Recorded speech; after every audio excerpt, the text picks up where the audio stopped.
माँ, अब गर्मी आ चुकी है, इसलिए मैं थोड़ी सब्जी के साथ कुछ कच्चे आम भी लेकर आ गया हूँ। बाजार में कच्चे आम की डिमांड बहुत ज्यादा है। सही कह रहा है बेटा तू।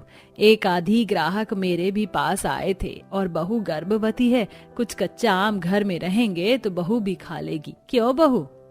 गरीब परिवार सब्जियां बेचकर जैसे तैसे अपना गुजारा चलाया करता था। अब अगली सुबह अतुल सब्जियां बेचने के लिए चला जाता है और शाम को दोनों सास बहू घर की जिम्मेदारी करिश्मा पर छोड़कर सब्जियां बेचने के लिए चली जाती है। बहन जी, कच्चे आम कैसे दिए? बहन 10 के दो। कच्चा आम तो बड़े ही महंगे दे रही हो, रहने दो, 1 किलो आलू ही कर दो। वो औरत सिर्फ 1 किलो आलू लेकर चली जाती है। देखते ही देखते बाजार उठना शुरू हो जाता है, पर आज भी दोनों सास बहू की सही से कमाई नहीं होती है और दोनों सास बहू पसीने से लथपथ सब्जी लेकर घर आने लगती है। माँ जी, गर्मियाँ बढ़ती जा रही हैं और हमारी सब्जियाँ बिक ही नहीं रही। अगर ऐसा ही हाल रहा तो हम इस साल कैसे गर्मी में अपने दिन काटेंगे? बहू, मुझे तो तेरी फिक्र हो रही है। तू गर्भवती है और गर्मी बढ़ती जा रही है। ऊपर से ना तो सब्जियाँ बिक रही हैं और ना ही ये कच्चे आम। दोनों सास बहू सब्जी बेचकर पसीने से लथपथ जब अपने घर पर आ रही होती हैं, तभी नेहा की नजर एक ठेले पर पड़ती है जो कि रात के 11 बजे भी पकौड़े बेच रहा होता है और उसके ठेले के पास अब भी 2-4 ग्राहक खड़े होते हैं। माँ जी, वो देखिए, इतनी गर्मी हो रही है फिर भी लोग पकौड़े के लिए कैसे रात के 11 बजे तक खड़े हैं। भला इतनी गर्मी में कौन पकौड़े खाता है? वो सब तो ठीक है बहू, पर उस आदमी को भी देख, वो कितनी मेहनत कर रहा है। इतनी गर्मी में इंसान 1 घंटे गैस के आगे खड़े नहीं होता और वो बेचारा इतनी रात तक पकौड़े बनाकर बेच रहा है। उस पकौड़े वाले को देख अर्चना और नेहा प्रेरित होती हैं और वो दोनों घर आती हैं, जहां वो देखती हैं कि अतुल की तबीयत खराब है। माँ, भैया की तबीयत बहुत खराब है। आंटी से बर्फ लेकर मैं पिछले 1 घंटे से ठंडी पट्टी कर रही हूँ, पर भैया का बुखार उतर ही नहीं रहा। बहू, घर में आराम कर। आज हमने जो 200 रुपए कमाए हैं, मैं उन पैसे से अतुल की दवाई लेकर आती हूँ। माँ, भैया की तबीयत ज्यादा खराब है, 200 रुपए से कुछ नहीं होगा। आप एक काम कीजिए, आपने जो मुझे कॉलेज की फीस भरने के लिए पैसे दिए थे, आप उससे भैया की दवाई ले आओ। कॉलेज की फीस भरने में अभी 2 महीने बाकी हैं, मैं पैसों का इंतजाम कर लूंगी। अब रात को ही अर्चना अपनी बेटी से पैसे लेकर अपने बेटे की दवाई लेकर आती है और डॉक्टर उसे कुछ दिन आराम करने को कहता है। इसी तरह कुछ दिन बीत जाते हैं और दोनों सास बहू निराश रात को कच्चे आम बेचकर घर आती हैं। ऐसे ही एक रात। माँ जी, वो पकौड़े वाला तो यहीं पर पकौड़े बेचा करता था, आज उसके ग्राहक खड़े हैं पर पकौड़े वाला नहीं है। नेहा अपनी सास से बात कर ही रही होती है कि तभी पकौड़े वाला अपना ठेला लेकर आ जाता है और सभी ग्राहक उसके पास जाकर खड़े हो जाते हैं। ले बहू, आ गया पकौड़े वाला। इस पकौड़े वाले की कमाई तो अच्छी हो रही है। इस गर्मी में इसके तो ग्राहक बंधे हुए हैं, नाना करते हुए भी इस गर्मी में ये दिन के 1000 रुपए तो आराम से कमाता होगा। पकौड़े वाले की कमाई देख अर्चना और नेहा को अपने लिए काफी दुख होता है। अब वो दोनों घर जाते हैं, जहां करिश्मा अपनी माँ और भाभी से कहती है, माँ भाभी, मैं आपको बताना भूल गई, पर घर में राशन नहीं है। थोड़े से चावल रखे हैं, उसमें मैं भैया के लिए खिचड़ी बना दूंगी। घर में सब्जी और सिर्फ 2 मुट्ठी आटा रखा है। भला इतने कम आटे में हमारा पेट कैसे भरेगा? एक तो कमाई नहीं हो रही, ऊपर से ये गरीबी, और ये कच्चे आम भी नहीं बिक रहे हैं, कहीं पक ना जाए।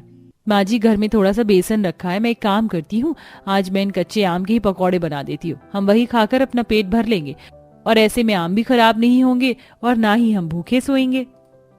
इतना बोलकर नेहा कुछ कच्चे आम छोटे छोटे पीस में काट लेती है और आटा और बेसन मिक्स करके आम के पकौड़े बनाती है, जिसे वो अपने घर वालों को थोड़ा सा चाट मसाले के साथ खाने को देती है। भाभी, आम के पकौड़े तो बहुत अच्छे बने। मैं तो कहती हूँ कि आप कच्चे आम बेचना छोड़कर आम के पकौड़े बेचना शुरू कर दो। मैं लिख कर दे सकती हूँ, आम के पकौड़े काफी बिकेंगे। बहू, करिश्मा सही कह रही। इतनी गर्मी होने के बाद भी लोगों को पकौड़े इतने पसंद है कि वो रात के 12 बजे तक ठेले पर खड़े रहते। याद है ना वो पकौड़े वाला?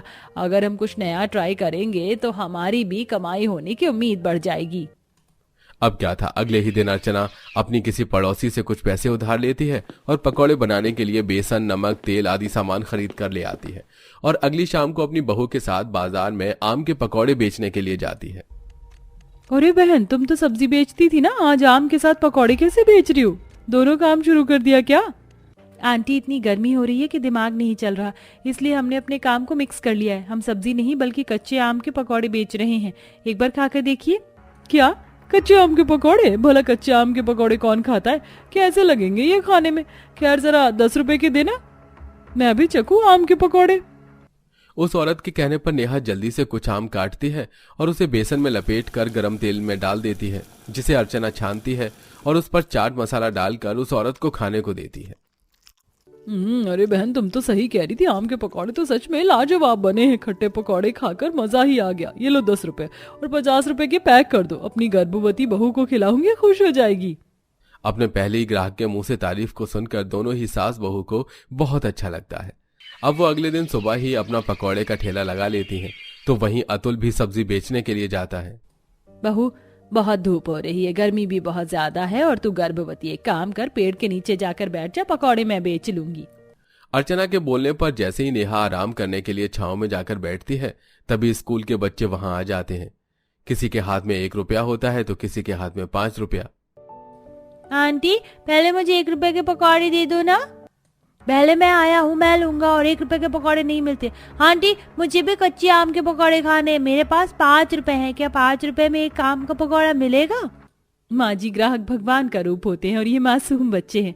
मैं नहीं चाहती इनका दिल टूटे, इसलिए इन्हें 1 रुपए में 5 रुपए में ही आम के पकौड़े दे देते हैं। बाकी हमने अपने पकौड़े का रेट 20 रुपए तो रखा ही है। हाँ बहू, क्यों नहीं। इस तरह दोनों सास बहू अपनी फिक्र न करके इतनी गर्मी में मेहनत करती हैं और जरूरतमंदों को केवल 1 रुपए में और 5 रुपए में आम के पकौड़े बेचती हैं। तो वहीं जो अच्छे घर से होते हैं उन्हें 20 रुपए के 50 रुपए के पकौड़े बेचती हैं।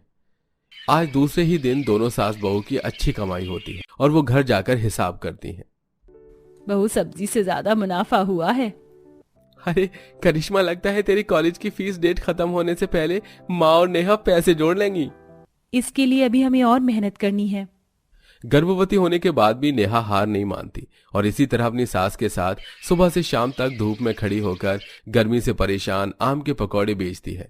ऐसे ही एक दिन, बहन, बहुत भूख लग रही है, 5 रुपए में 2 पकौड़े दे दो। कोई बात नहीं बहन, तुम 5 रुपए में 1 प्लेट खाओ, इतनी गर्मी हो रही है, हम समझ सकते हैं। आप दोनों सास बहू कितनी अच्छी हैं, गरीबों की मजबूरी समझ रही हैं। भगवान ने चाहा तो आप बहुत तरक्की करेंगी, वरना आजकल के लोग बेचारे भिखारी को देखते ही भगा देते हैं, और आप केवल 5 रुपए में उन्हें पकौड़े दे रही हैं। अपने ग्राहकों की बात सुनकर अर्चना और नेहा की उम्मीद और बढ़ जाती है और दोनों सास बहू इसी तरह मेहनत करती हैं और बहुत जल्द गर्मी से बचने के लिए एक कूलर ले आती हैं। मैंने कभी नहीं सोचा था इतनी गर्मी में सिर्फ आम का पकौड़ा बेचने से इस साल हमारे घर में कूलर आ जाएगा।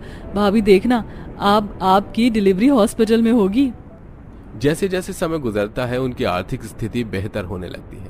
देखते ही देखते दिन बीतते हैं और एक दिन अर्चना अपने बेटे के साथ आम के पकौड़े बेचने जाती है, जहां पहले से ही कुछ ग्राहक खड़े होते हैं। अरे अम्मा, आ गई आप? कब से हम आप सभी आपका इंतजार कर रहे थे, और आज बेटे के साथ बहू कहाँ है आपकी, और 2 दिन से आप पकौड़े भी बेचने नहीं आई।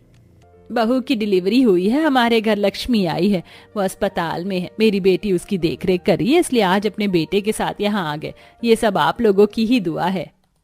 इस तरह धीरे धीरे अर्चना का अच्छा खासा काम चलने लगता है और अब अतुल भी अलग से पूरी गर्मी कच्चे आम के पकौड़े बेचने का काम शुरू कर देता है। वहीं हॉस्पिटल में नेहा अपनी बेटी के साथ पोस्ट डिलीवरी वाला अच्छे से समय बिताती है, बिना पैसे के टेंशन लिए। सासू माँ को बनिया के यहाँ गए 1 घंटा गुजर गया, पता नहीं बनिया ने राशन दिया होगा कि नहीं।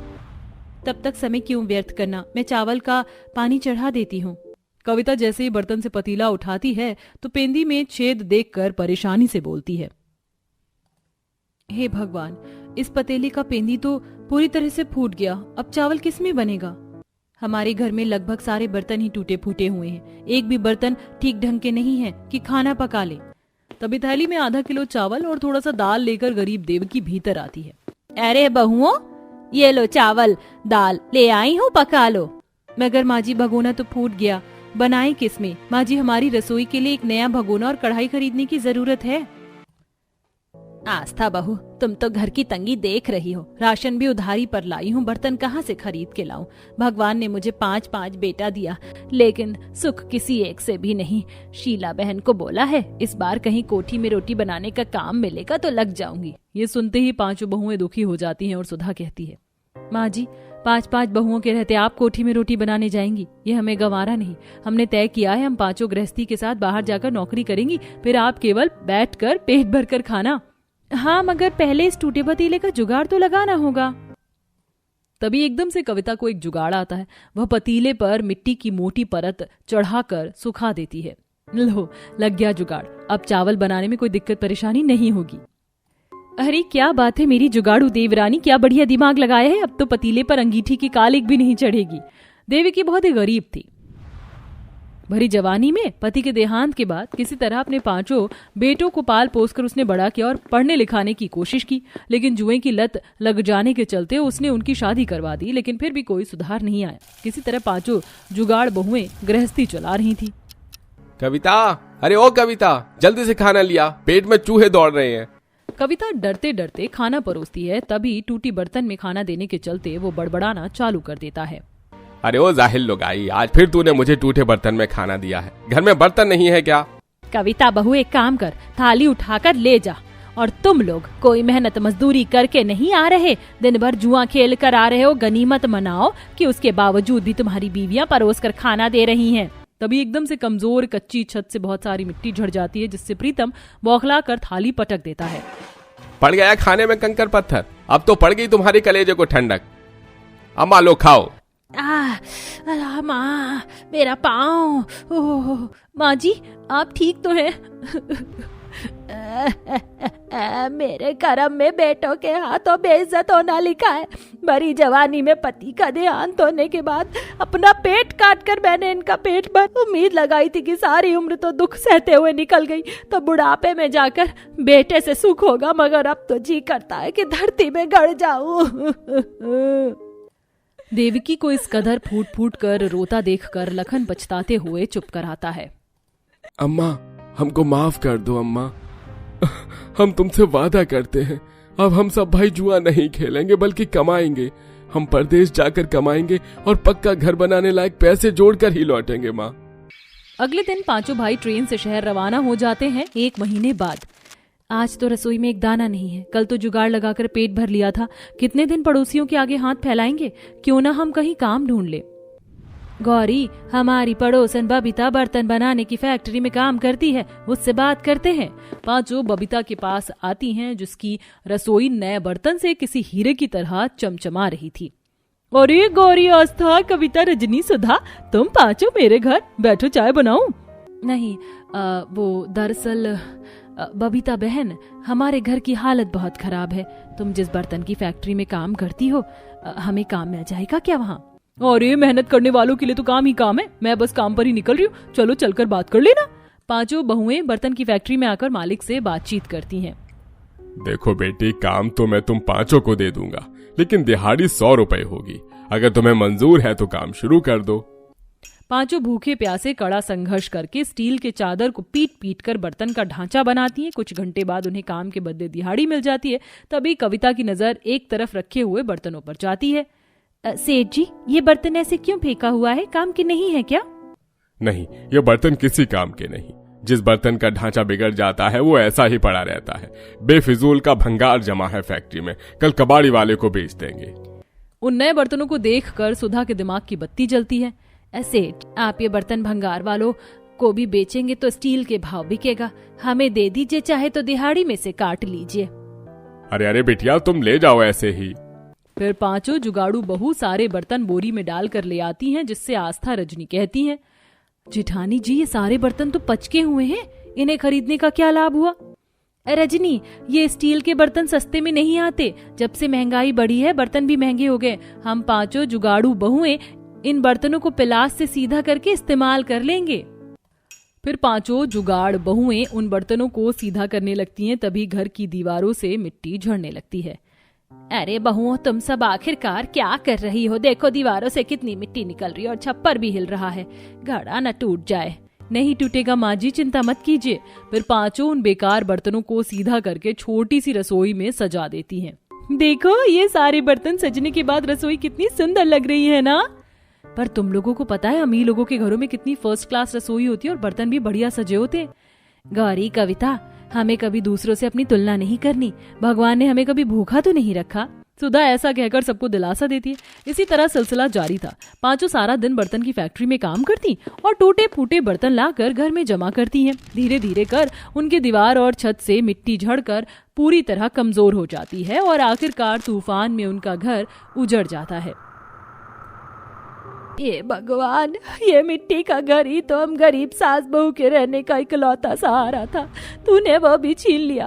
अब कहाँ दर दर भटके हम। घर टूटने के साथ देवकी की हिम्मत भी टूट जाती है। सब बैठ के सारी रात काटती हैं। अगली सुबह 5 बहुएं सारे सामान को बटोरती हैं। हमारा सारा सामान तो मकान के अंदर ही धस गया, बस ये 10-12 बोरी बर्तन बचे हैं, लेकिन पकाने को एक दाना नहीं। आस्था की बात को सुनकर गौरी सुधा को जुगाड़ सूझता है। देखो, मिल गया जुगाड़। हम बिना सीमेंट, बालू, रेत, ईंट के घर बनाएंगे इन बर्तनों से। देखो ये बर्तन कितने मजबूत और टिकाऊ हैं। अगर हम इसे अपने रहने के लिए घर बना ले तो ये तूफान में उजड़ेगा नहीं। अरे वाह, जुगाड़ तो सबसे हटकर है। तो फिर देर किस बात की, काम शुरू करते हैं। 2 जुगाड़ बहुएं जंगल से मोटी मोटी लकड़ियां ले आती हैं और 3 बहुएं जमीन में गड्ढा करती हैं और मलबे को मिट्टी का इस्तेमाल करके फिर से दीवार खड़ी करती हैं। देखो, अभी दीवारों की मिट्टी एकदम गीली चिपचिपी है। ये हमारा जुगाड़ बर्तन घर बनाने में गोंद का काम करेंगे। चलो इन बर्तनों को चिपकाते हैं। फिर पांचों मजबूती से थाली पतीले से छप्पर दीवार बनाती हैं और चम्मच कटोरी से खिड़कियां बनाती हैं। देखो, अब हमारा बर्तन घर रहने के लिए बिल्कुल तैयार है। चलो सब अंदर चलते हैं। सबकी सब घर के भीतर आती है और खाना बनाने की तैयारी में लग जाती हैं। बाप रे बाप, आज तो घर में जैसे आग बरस रही है। अरे बहू अंगीठी, बाहर ले जाकर खाना पका लो, वरना रात में नींद आना दुश्वार हो जाएगा। फिर आस्था अंगीठी आंगन में ले आती है। कितना अजीब लगता है खुले आंगन में खाना बनाना। एक अलग रसोई होती तो आराम से खाना बनाते। तो बना लेते रसोई भी। अभी तो हमारे पास कितने सारे बर्तन बचे हैं। मैं क्या कह रही हूँ, अब जब बर्तन की रसोई बना रहे हैं तो जुगाड़ू टॉयलेट भी बना लेते हैं।